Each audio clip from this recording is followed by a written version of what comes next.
But তার আগে একটা পয়েন্ট বলি, সেটা হচ্ছে এই মেটাটা কেন এত জরুরি আর এটা কিসের জন্য তৈরি করছে। আপনাকে আগে বুঝতে হবে যে আপনি কোন পার্টটা নিয়ে আগালে আপনার জন্য সুবিধা, বুঝলেন? সুবিধা প্রথম বিষয় হচ্ছে আপনি ফেসবুক পার্সোনাল অ্যাকাউন্ট সেটা দিয়ে বেশি দূর আগাইতে পারবেন না, অতএব ওইটা শুধুমাত্র বাইরের ক্ষেত্রে কিছু মার্কেটিং এর ক্ষেত্রে আমরা ইউজ করব, এটা আগেও বলেছি। প্রফেশনাল অ্যাকাউন্ট এবং ফেসবুক পেজ, আমার আজকের ক্লাসের প্রথম পার্টের যে বিষয়টা সেটা হচ্ছে আপনি কি ফেসবুক পেজ নিয়ে আগাবেন নাকি প্রফেশনাল অ্যাকাউন্ট নিয়ে আগাবেন। বা বাইরে যদি আপনাকে প্রশ্ন করে যে প্রফেশনাল অ্যাকাউন্ট নিয়ে আগালে ভালো হবে না ফেসবুক পেজ নিয়ে আগালে ভালো হবে, অথবা আপনি যদি ইনকাম করতে চান বা বায়ার যদি ইনকাম করতে চায় তাহলে কোনটা নিয়ে আগাবেন, ফেসবুক প্রফেশনাল অ্যাকাউন্ট নাকি বিজনেস পেজ। আচ্ছা, প্রথম বিষয় হচ্ছে দুইটার কিছু সুবিধা অসুবিধা আছে, কিন্তু পার্মানেন্টলি সুবিধা অসুবিধা আগে বোঝেন। ফেসবুক প্রফেশনাল অ্যাকাউন্টে আপনি প্রথম অবস্থায় হয়তোবা 5,000 ফলোয়ার আপনি বানালেন, খুব দ্রুত হয়ে গেল। আপনার আপনার ফ্রেন্ড পার্সোনাল অ্যাকাউন্ট ছিল, সেই পার্সোনাল অ্যাকাউন্টটাকে আপনি প্রফেশনাল মোড করে প্রফেশনাল তৈরি করে ফেলেছেন। এখন এই পার্সোনাল অ্যাকাউন্টে যেসব ফ্রেন্ড থাকে আপনার, তারা সবাই মানে যারা থাকে তারা আপনার ফ্রেন্ড থাকে। এই ফ্রেন্ডরা যখন আপনি 5,000 ফিল আপ হয়ে যায় তখন আর এই বাড়তি আর এখানে ইনক্লুড হইতে পারে না, তাই তখন আমরা কি করি, প্রফেশনাল মোড অন করে দিই। এই প্রফেশনাল মোড অন করলে পারে তখন আমাকে অনেকে ফলো করতে পারে, এর কমিউনিটি আস্তে আস্তে বাড়তে থাকে। এখন বিষয় হচ্ছে এই কমিউনিটি আস্তে আস্তে বাড়বে। প্রথম অবস্থায় আপনার ফেসবুক প্রফেশনাল অ্যাকাউন্টে ফ্রেন্ডকে ফলোয়ার প্রফেশনাল করে ফলোয়ার তো আপনি বানায় ফেললেন, আপনি এটা খুব দ্রুত অল্প কিছুদিনের মধ্যে 5,000 ফলোয়ার পেয়ে যাবেন। বাট এই 5,000 ফ্রেন্ড কিন্তু আপনার অরিজিনাল ফলোয়ার না। কেননা তারা আপনার বন্ধুরা ছিল, আপনার পরিচিত, তারা হচ্ছে ফলোয়ার হয়ে গেছে। বাট আপনি যে টপিক্সে পারে কন্টেন্ট দেন সেটা তাদের ইন্টারেস্ট নাও থাকতে পারে, বুঝছেন? এখন আসি পেজের ক্ষেত্রে। আসলে পেজটা প্রথম অবস্থায় গ্রো করা কষ্ট, কিন্তু প্রফেশনালি পেজ নিয়ে আগানোটা সবচাইতে বেস্ট। কারণ প্রথমের দিকে পেজে আপনার একটু গ্রোথ কম আসবে, আস্তে আস্তে আপনার ফলোয়ারগুলো বাড়তে থাকবে, কিন্তু এটা সময় লাগবে প্রফেশনাল অ্যাকাউন্টের থেকে অনেক বেশি। কিন্তু সুবিধা হচ্ছে এই পেজে যে আপনি যে ধরনের কন্টেন্ট দিবেন সেটা বাইরের হোক বা আপনার হোক, এই ধরনের কন্টেন্টের উপর যারা ইন্টারেস্টেড তারাই তো ওই পেজটাকে ফলো করবে। তার মানে অ্যাকচুয়ালি যারা ওই টপিক্স পেপারে ইন্টারেস্টেড তারাই পেজে ফলো করবে। এখন ঘটনা হচ্ছে যখন আপনি প্রথম অবস্থায় প্রফেশনাল অ্যাকাউন্টটা গ্রো হয় দ্রুত, কিন্তু যখন আপনি প্রফেশনাল মোড করে ফেলবেন সেটা আর সহজে গ্রো হতে চায় না।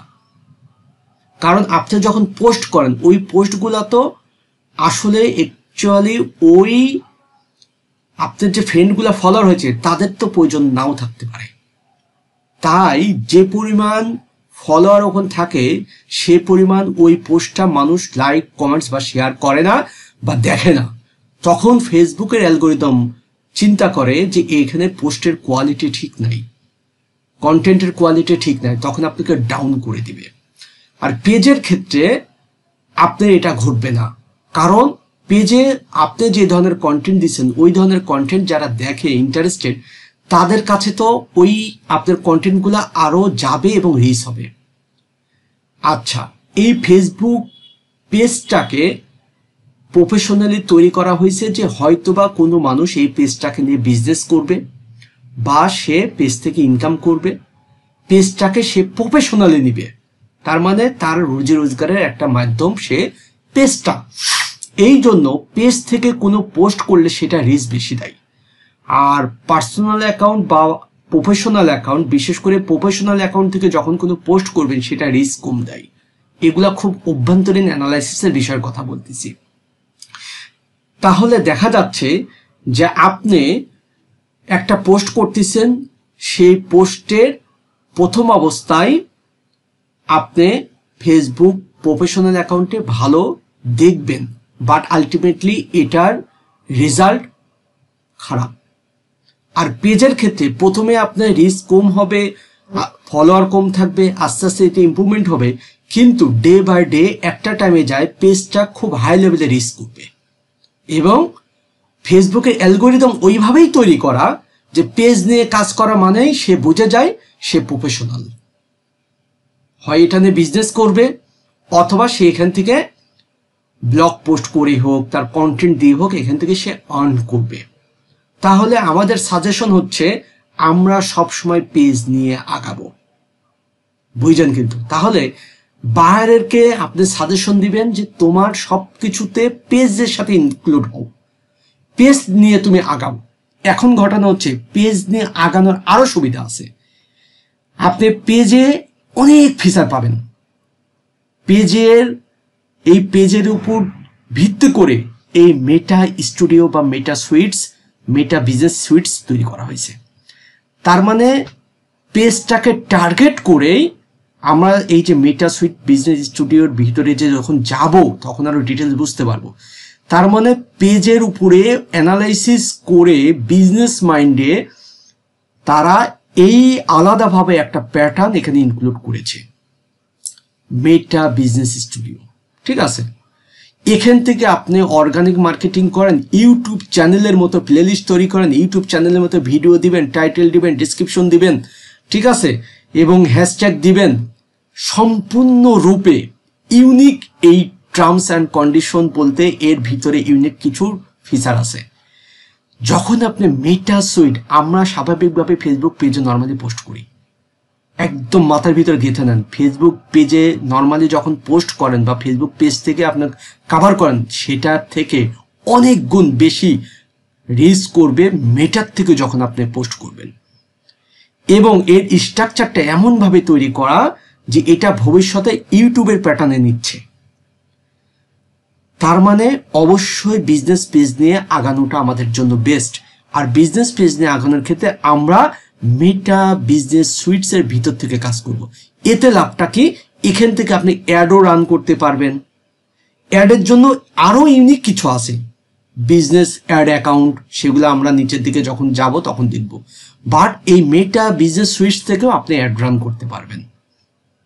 এর আরেকটা ফিচার হচ্ছে, দেখবেন যে মেটা সুইটস বিজনেস স্টুডিও থেকে যদি আপনি অ্যাড অ্যাকাউন্টের মাধ্যমে এখান থেকে অ্যাড রান করেন, তাহলে বিভিন্ন ক্ষেত্রে অ্যাড অ্যাকাউন্টগুলো ডিজেবল হয় কম, কিন্তু মেটা বিজনেস স্টুডিও থেকে অ্যাকাউন্টগুলো ডিজেবল হওয়ার সম্ভাবনা একটু বেশি থাকে।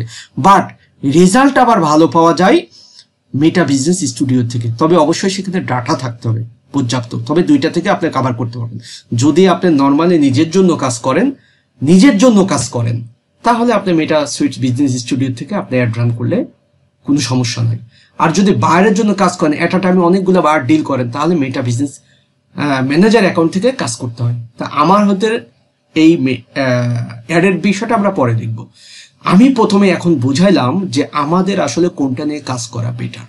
অনেকে মনে করতে পারেন যে আমি একটা ফেসবুক পেজ মনিটাইজ করে ইনকাম করবে, বা ফেসবুক একটা পেজের ভিতর কন্টেন্ট দেই, আস্তে আস্তে এটাকে বড় হোক, মানুষ আমাকে চিনুক জানুক। এর জন্য বিজনেস পেজ নিয়ে আপনারা আগাবেন এবং বায়ারকেও সাজেশন দিবেন বিজনেস পেজ নিয়ে আগানোর জন্য।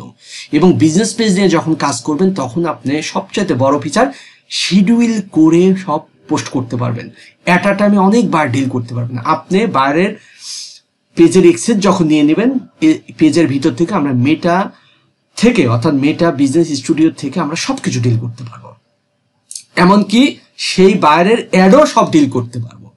তার মানে মেটা বিজনেস সুইটস এর ভিতর থেকে আমরা ইউনিক অনেক কিছুকে দেখতে পারবো এবং আমরা নেক্সট এই ক্লাসটায় কভার করব।